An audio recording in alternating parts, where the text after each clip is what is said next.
Merci à vous de nous rejoindre dans cette nouvelle édition de la météo politique.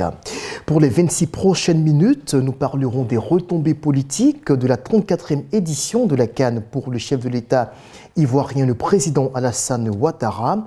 Autre sujet au menu de ce numéro, la situation politique de Laurent Gbagbo, Simone Eivé, Pascal Affi-N'Guessan, tous les trois ex-alliés au sein du FPI ancienne version. Alors, trois consultants sont avec nous sur ce plateau pour décrypter ces différents sujets. Nando Dapa, président de l'Union des patrons de presse en ligne de Côte d'Ivoire, bonsoir. Bonsoir. Alors, merci d'être encore là. Merci. Voilà, justement, juste à côté de vous, Laurent Monti, géopolitologue. Bonsoir Laurent. Bonsoir Raymond et bonsoir à tous les téléspectateurs de 2FTV. Mais une très bonne mine aujourd'hui quand même. Toujours. Alors juste en face de vous, un nouveau visage dans cette émission, Jean-Marc Kwame, expert en politique publique, c'est bien ça? C'est bien ça. Bonjour Raymond, bonjour à tous les téléspectateurs. Bienvenue sur le plateau de la météo politique. Alors je vais commencer tout de suite avec vous Laurent Monti. Au stade Ebimpe, donc Alassane Ouattara d'Ebimpe justement qui porte le nom du chef de l'État, lors de la finale contre le Nigeria, Côte d'Ivoire-Nigeria, ce 11 février, un fait n'est pas passé inaperçu. Le chef de l'État qui est assis dans les tribunes et qui se fait ovationner, le public scande son nom même quand la Côte d'Ivoire est menée à plusieurs reprises. Qu'est-ce que cela vous a inspiré personnellement quand vous avez regardé ces images? Bon, il faut déjà dire que c'est au-delà du chef de l'État, c'est la Côte d'Ivoire, c'est le travail, l'excellence en termes d'organisation de cette CAN de la Côte d'Ivoire qui était saluée. Et puis naturellement, ce genre d'événement bénéficie aux autorités en place, ça il faut le dire. Et puis pour moi, la magie de la CAN, ça a été de montrer aussi un pays uni derrière son équipe et uni aussi derrière les couleurs qui sont d'ailleurs représentées aujourd'hui par le chef de l'État. Donc du coup, les gens sont plutôt reconnaissants à travers le chef de l'État, aux autorités, au gouvernement, à toute l'équipe organisationnelle qui s'est vraiment battue, qui s'est vraiment mise à pied d'œuvre pour faire de cette CAN une réussite. Donc pour moi, je ne personnaliserai pas ça à outrance, mais c'est vraiment une reconnaissance parce qu'on ne peut pas présager que tous les spectateurs qui étaient là étaient forcément du RHDP. Ce sont des Ivoiriens qui étaient là et qui étaient vraiment unis, content d'être là, de retrouver cette Côte d'Ivoire unie et d'applaudir le chef de l'État dans ce... Moi, je le lis comme ça, c'est pas forcément une adhésion politique. C'est une façon de dire merci au président d'avoir permis l'organisation de cette très belle CAN en Côte d'Ivoire. Nando Dapa, quelle était votre lecture justement de ce spectacle? Oui, mais c'était de bonne guerre. C'était de bonne guerre dans la mesure où le chef de l'État, quand même, c'est le premier citoyen de ce pays et il incarne la nation unie. Lui-même, il avait dit que ce sera la meilleure CAN jamais organisée en Afrique. Effectivement, quand on voit tout ce qui était autour de cette CAN, au niveau des infrastructures, au niveau de l'organisation, au niveau de l'unité nationale, je crois qu'il n'y avait pas mieux. Tout le monde était d'abord content dans son fort intérieur, content de savoir que la CAN se joue chez nous et de savoir que le chef de l'État lui-même, il était présent au stade. Je crois qu'il n'y avait pas mieux d'être content. C'est pour cela que je crois que les Ivoiriens à l'unisson ont voulu acclamer le chef de l'État pour dire ouf, enfin, la Côte d'Ivoire c'est chez nous et le président de la République est là et la nation tout entière est réunie autour de son équipe nationale, les éléphants. Jean-Marc Kwame, une marque d'unité nationale avec ces ovations-là sur la personne de Ouattara? Oui, je partage l'avis de mes deux confrères. C'est l'expression même d'une fierté nationale en réalité. Et le chef de l'État étant le garant de l'unité nationale et le garant de notre nation, il était de façon indéniable, normal que tout le stade puisse l'acclamer d'une certaine façon parce que c'était l'occasion pour lui dire merci. Parce que quand vous prenez vraiment tout ce qui a été fait comme investissement, près de 1000 milliards, c'est non négligeable, c'est une fierté retrouvée de la Côte d'Ivoire. On efface toute la partie sombre de la Côte d'Ivoire et on met la Côte d'Ivoire nouvelle en avant. Je pense que c'est ce que les Ivoiriens, tous ensemble, voulaient exprimer au travers de l'ovation du président de la République. Et c'est tout à fait normal. Voilà. Est-ce que cela était dû Je veux juste rebondir sur ce point-là. Je veux dire, c'est d'autant plus appréciable qu'on a vu, pour comparaison n'est pas forcément raison, mais on a vu en France, lors de la cérémonie d'ouverture de la Coupe du Monde de rugby, lorsque le président Emmanuel Macron a pris la parole, il était copieusement sifflé par tout le stade. Donc on peut dire aussi qu'on apprécie encore plus le fait que le président Ouattara a été célébré, malgré les problèmes que le pays peut avoir connus, mais les Ivoiriens ont quand même su se rassembler, se dire que c'est l'image de la Côte d'Ivoire qu'on vend et qu'au-delà des clivages qu'il peut y avoir, on est tous rassemblés aujourd'hui. Donc moi j'apprécie encore plus cet acte à la lumière de ce qui s'est passé avec le président Macron. Alors là, je vous demanderai de rebondir en même temps sur cette question. Est-ce que le fait que la Côte d'Ivoire ait accédé à la finale n'a pas joué quelque part dans cette atmosphère-là? Il faut dire qu'il y a deux volets. Il y a le volet organisationnel même qui a été vraiment salué. Et puis le parcours même des éléphants avec tout ce qui s'est passé, les différents scénarios, ont vraiment permis aux Ivoiriens de se souder. C'est aussi une leçon de vie quelque part, hein. Peut-être involontairement. Dire Ouattara, chef de l'État, capitaine ou premier capitaine de l'équipe nationale, c'est peut-être justement ça qui a dû jouer en faveur de ce scénario. Tout le monde l'ovationne comme ça de façon spontanée. Non, moi, je vois pas. Il y a vraiment le côté sportif qui a permis vraiment à tout le monde, même simplement aux amoureux du football, de finalement se reconnaître dans cette équipe de Côte d'Ivoire qui sortait de loin, qui a gravi les échelons étape par étape et qui est arrivé en finale dans des scénarios vraiment compliqués. Je veux dire, en termes de beauté du football, de beauté du spectacle, c'était vraiment quelque chose qui a apporté vraiment une cohésion derrière cette équipe. Maintenant, bien entendu, à la finale, le président de la République est présent. Et ça aurait donné une autre couleur si c'était deux équipes différentes. Par exemple, Nigeria contre la RDC en finale. Mais le fait que la Côte d'Ivoire soit arrivée là, c'est un succès retentissant pour l'organisation, mais aussi pour le président à titre personnel, dans le sens où vraiment, on ne va pas dire qu'il s'est approprié la CAN, mais il a vraiment mis un point d'orgue à ce que cette CAN réussisse. Et quelque part, on lui tire aussi le chapeau pour cela. Et c'est cette reconnaissance-là aussi qu'il a eue. Alors, il y a une phrase dont on se souvient et qui est devenue célèbre finalement, Nando Dapa, quand le chef de l'État, justement bien avant la finale, dit ceci, lâche cette formule, jamais 203. Alors nous nous retrouvons donc dans la bonbonnière des Bimpe, qui porte son nom, jamais 203. On est en finale, dans un schéma où on se dit que même si le Nigeria mène, mais à tout moment, avec ce qu'on a vu déjà des éléphants, le miracle est possible. Finalement, le miracle finit par se réaliser. Et du coup, Alassane Ouattara, donc, qui trône dans cette atmosphère-là, est-ce que l'enjeu sportif n'a pas justement soulevé très haut le chef de l'État? Oui, mais bien entendu. Le président de la République, à l'occasion des vœux de Nouvel An, avait annoncé que jamais 203. Effectivement, il était Premier ministre sous le président Félix Houphouët-Boigny, et quand la Côte d'Ivoire a pris sa première Coupe d'Afrique en 1992. Et puis en 2015, il était encore président de la République, et puis la Côte d'Ivoire a pris sa deuxième coupe. Encore, il est président de la République en 2024, et puis la Côte d'Ivoire prend sa troisième coupe. Jamais 203. Je pense qu'en tant que chef d'État, homme politique, on ne peut que s'attirer les lauriers. C'est le plus grand bénéficiaire, aussi bien lui, son régime, et même, j'allais dire, son parti politique. Donc, un homme politique, il ne va pas rater cette occasion. Et vous allez voir, ça je l'affirme, et je suis sûr que c'est ce qui va se passer à l'occasion des joutes électorales prochaines, notamment la présidentielle. Ça fera partie, j'allais dire, ça fera partie du bilan du régime en place. Et puis, voyez-vous, la Côte d'Ivoire venait de loin. On parle de résurrection, on parle de miracle, mais c'était vraiment logique. C'était vraiment logique. Personne ne pouvait parier que la Côte d'Ivoire allait arriver en finale. Surtout lorsque nous avions été malmenés par la Guinée équatoriale.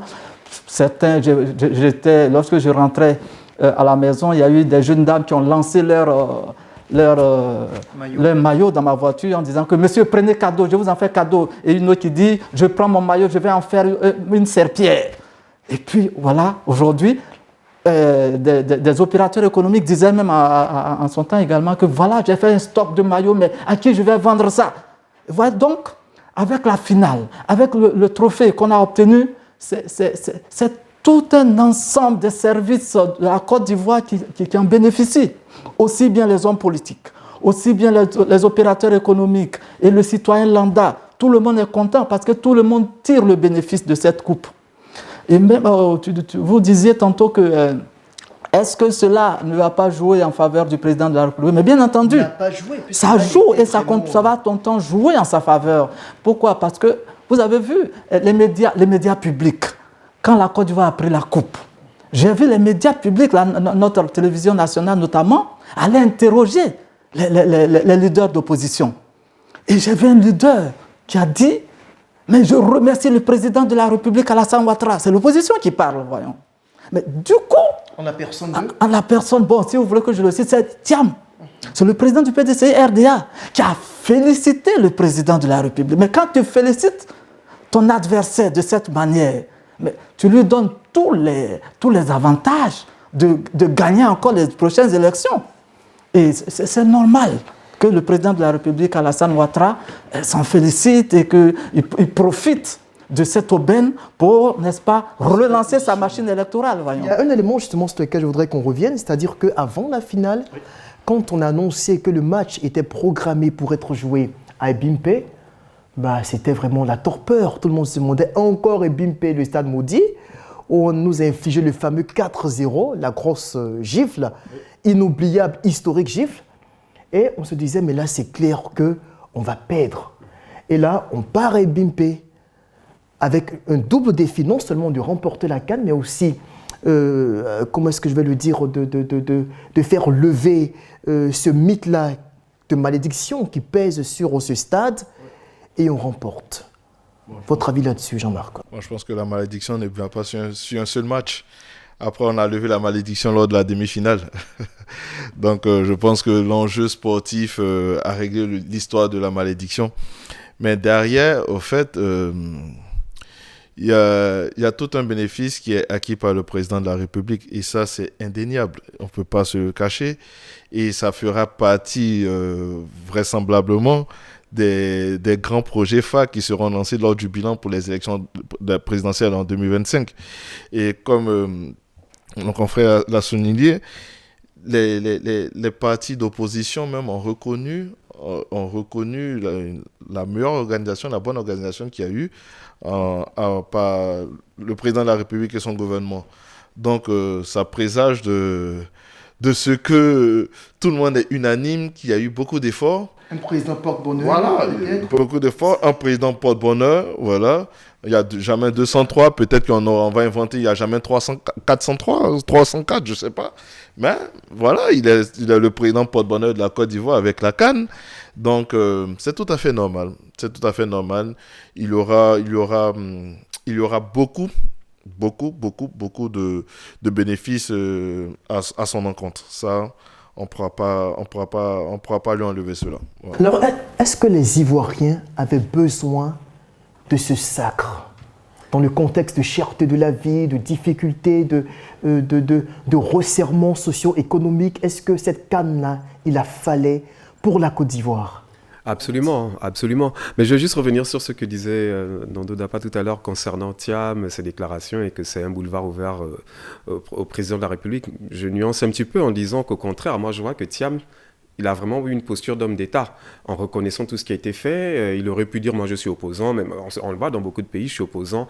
Par définition, tout ce que le gouvernement fait est mauvais. Au contraire, il s'est vraiment mis à la hauteur. D'ailleurs, on l'a même vu au stade. J'étais d'ailleurs curieux de ne pas voir d'autres personnalités politiques de l'opposition vraiment en avant, parce que là, il s'agit de l'équipe nationale. Moi, je trouve que c'est une posture d'homme d'État de reconnaître que tout s'est très bien passé. Et puis après, les jeux de politique reprendront.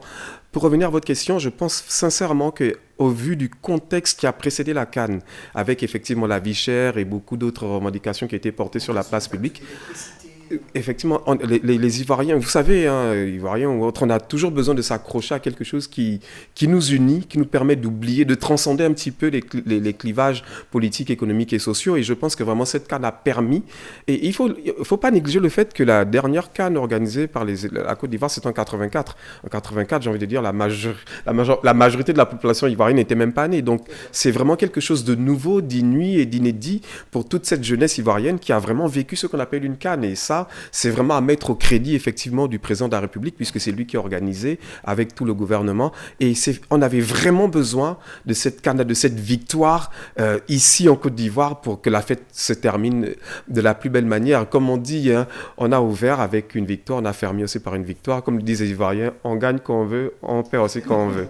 Et là, ils ont voulu gagner, ils ont gagné. Alors, ce qu'on a remarqué également durant cette compétition, surtout à partir du second tour, donc face au Sénégal, lors des huitièmes, lors des quarts également et lors de la demi-finale, surtout, on a remarqué cette présence un peu trop jugée encombrante par certains observateurs de personnalités membres du pouvoir en place.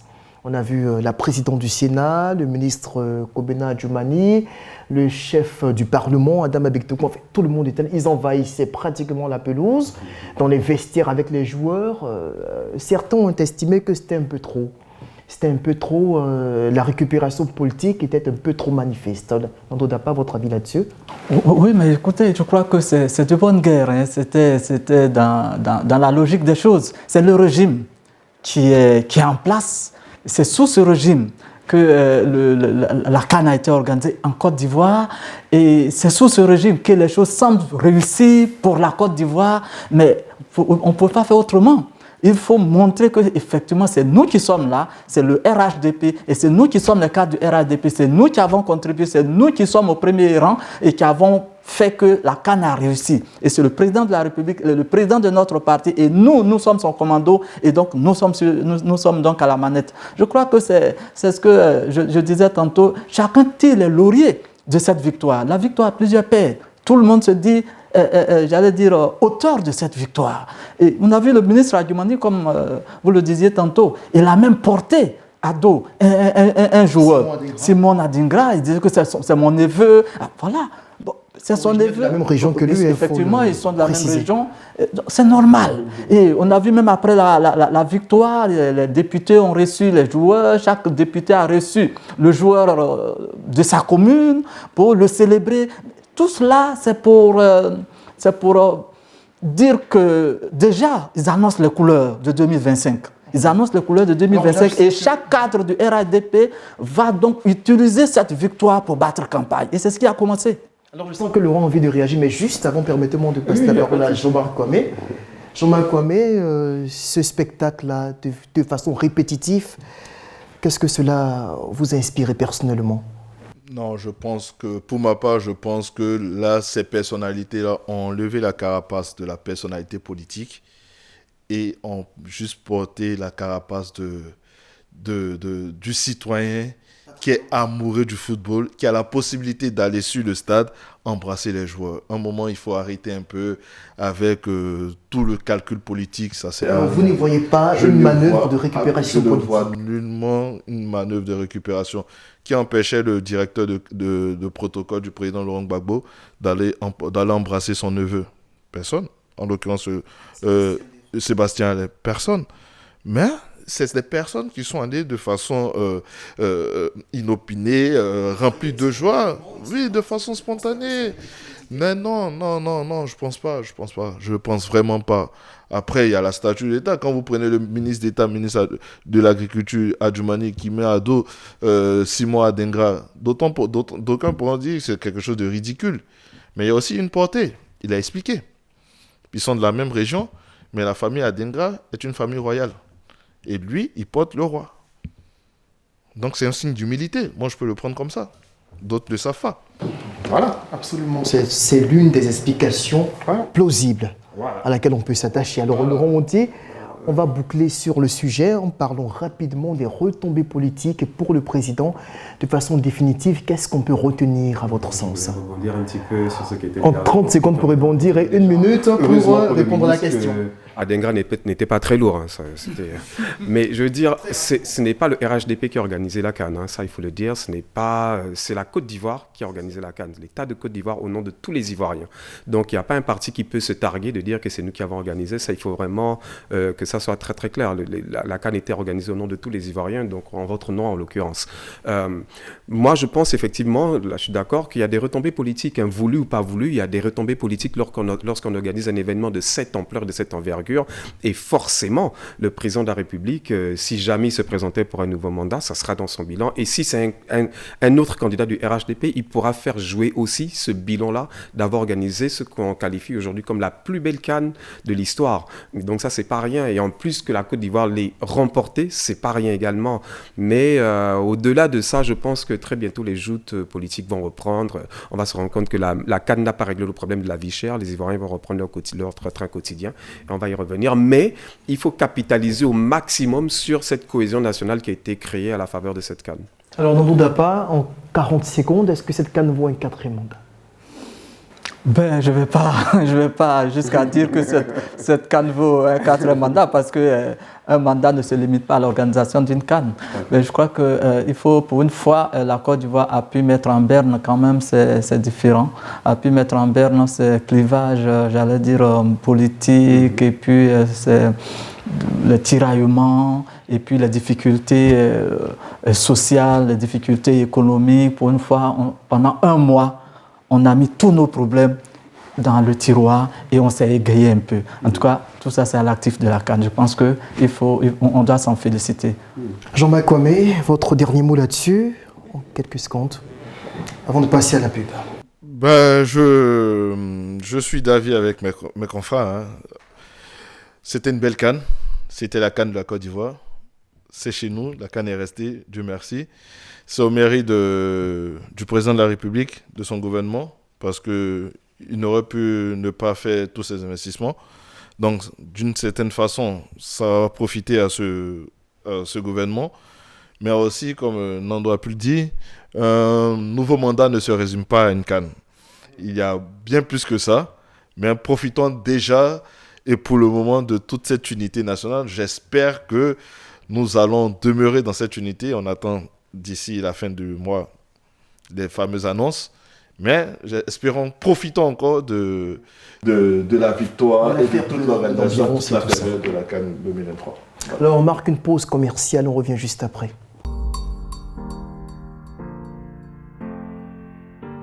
Propriétaire de maisons à Abidjan et à l'intérieur du pays, faites comme Monsieur Kwame. Souscrivez dès maintenant au prépaiement de loyer de Celped Finance pour recevoir le montant attendu au titre de vos loyers avant la fin du mois. À Celped Finance SA, nous prépayons votre loyer. Propriétaires, venez dès maintenant souscrire car cette offre est limitée. Pour plus d'informations, rendez-vous à l'agence Celped la plus proche ou contactez-nous au 27 22 41 55 85 ou sur www.celpedfinance.com. Vous avez aimé cette vidéo, partagez-la avec tous vos proches. Alors, retour donc sur notre plateau pour poursuivre nos échanges, mais là avec un second sujet, celui donc annoncé à l'entame de cette émission, concernant donc la situation politique des anciens ténors du Fonds populaire ivoirien, ancienne version, donc version 1982 jusqu'en 2010, au moins ça. Alors là, tout de suite, je me tourne vers vous, Nando Dapa, on observe un certain délitement de la galaxie pro-Gbagbo à l'époque. Laurent Gbagbo lui-même, fondateur du PPACI, qui ne se porte pas très bien, ça au moins c'est une évidence. Pascal Affi-N'Guessan, dont certains cadres dénoncent le népotisme dans les nominations et dans la gestion du parti.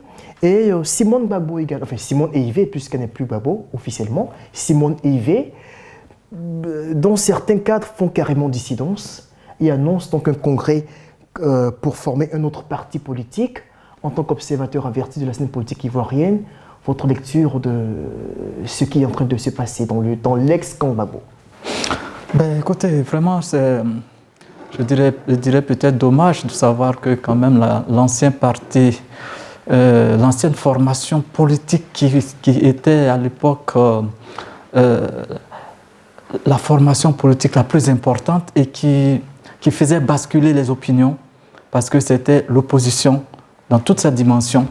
D'abord face au président Félix Houphouët-Boigny, ensuite face au président Henri Konan Bédié, et après face au président Alassane Ouattara, et Alassane Ouattara et Bédié réunis face au RHDP donc. Et puis voilà que maintenant ce grand parti, le FPI d'alors, est devenu presque l'ombre de lui-même. Mais Il a fallu que Laurent Gbagbo aille en prison. Et à son retour, il constate que son parti a été divisé en deux. Et lui-même, par son fait, son parti se retrouve divisé en trois. Lui, il prend un morceau, son ex-épouse prend un autre morceau, et puis son ancien premier ministre prend un autre morceau. Et chaque entité a une dénomination. C'est dommage parce qu'aujourd'hui, on se retrouve dans un pays où il n'y a pas véritablement un grand parti d'opposition. Il n'y a pas véritablement un grand parti d'opposition. Fort heureusement que le PDCI commence à naître de ses cendres avec un nouveau président. On espère que peut-être que ces trois entités vont se retrouver, à savoir Simone, Gbagbo et puis Afin Guessan. Mais tel que le marigot politique semble se dessiner, ce n'est pas évident. Ce n'est pas évident parce que les clivages sont tellement profonds que ce n'est pas certain qu'ils se retrouvent. Par contre, je crois qu'il peut y avoir une autre formation pour j'allais dire, se présenter comme un véritable parti d'opposition face au RHDP. Sinon, pour l'heure, le RHDP a véritablement un boulevard devant lui. Alors, Laurent Monti, est-ce que, selon vous, d'où provient le mal? Le mal au sein de ce texte fleuron de la gauche ivoirienne? Moi, je pense que les clivages ne sont pas idéologiques parce qu'ils sont quand même tous issus du même moule idéologique. Les clivages sont, pour moi, à mon sens, d'ordre personnel. On a vu le divorce entre Laurent Gbagbo et Simone Ivé et finalement ça aboutit... Un divorce matrimonial, il faut le préciser. Effectivement, et ça aboutit aussi à un divorce politique, manifestement.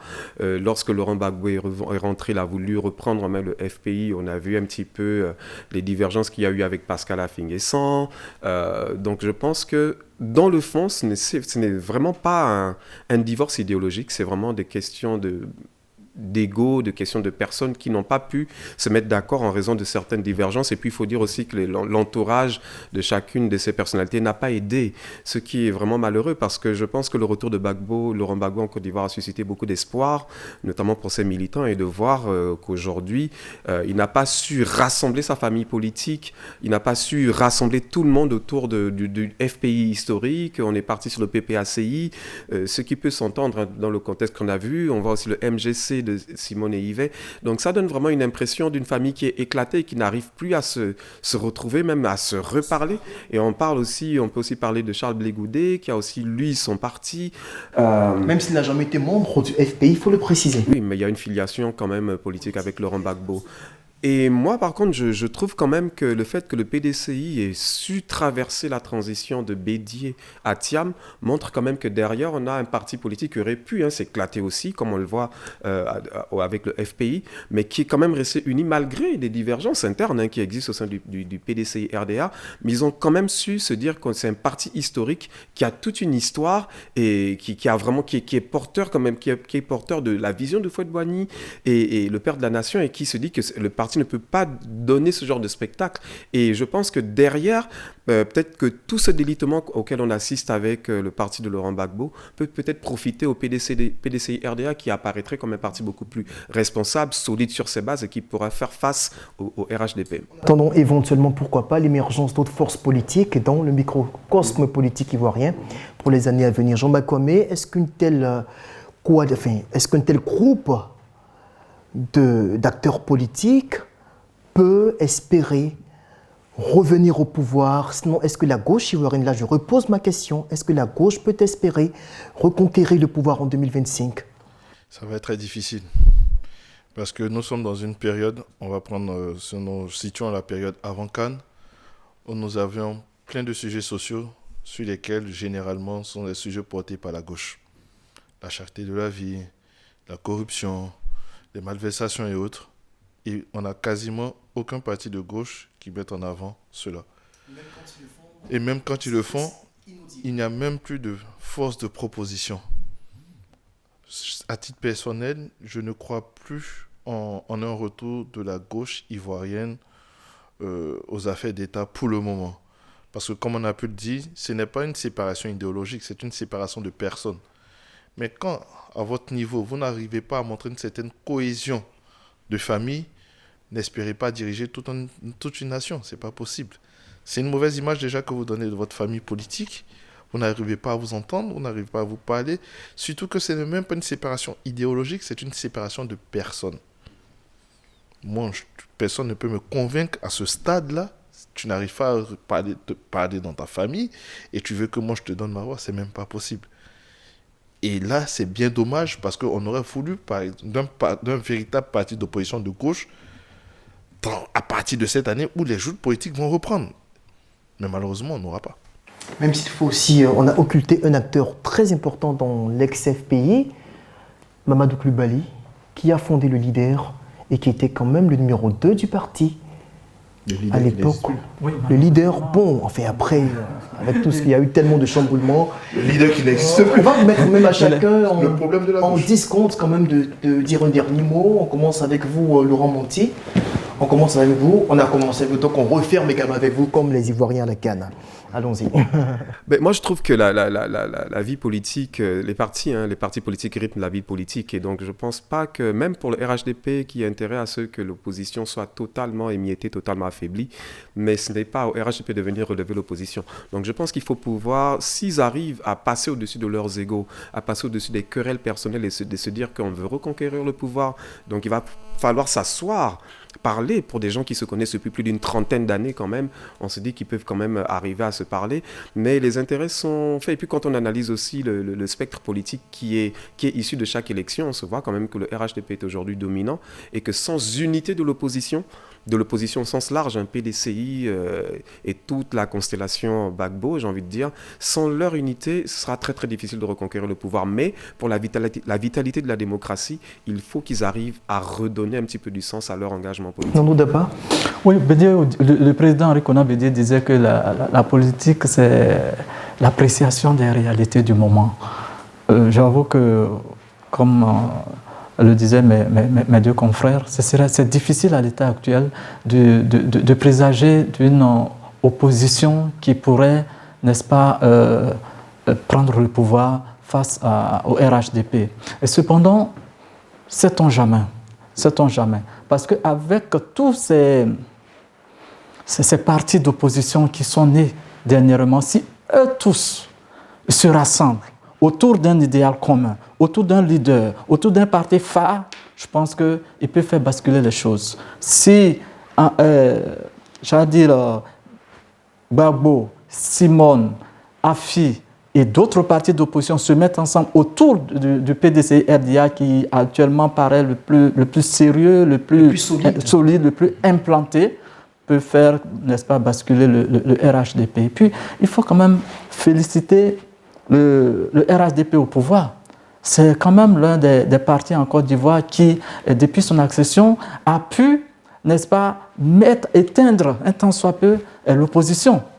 On a vu, lorsque le président Henri Konan Bédié est sorti du RHDP, plusieurs cadres du PDCI également sont sortis du PDCI pour rejoindre le président Alassane Ouattara, pour créer d'autres mouvements. Ils sont restés au sein du RHDP unifié.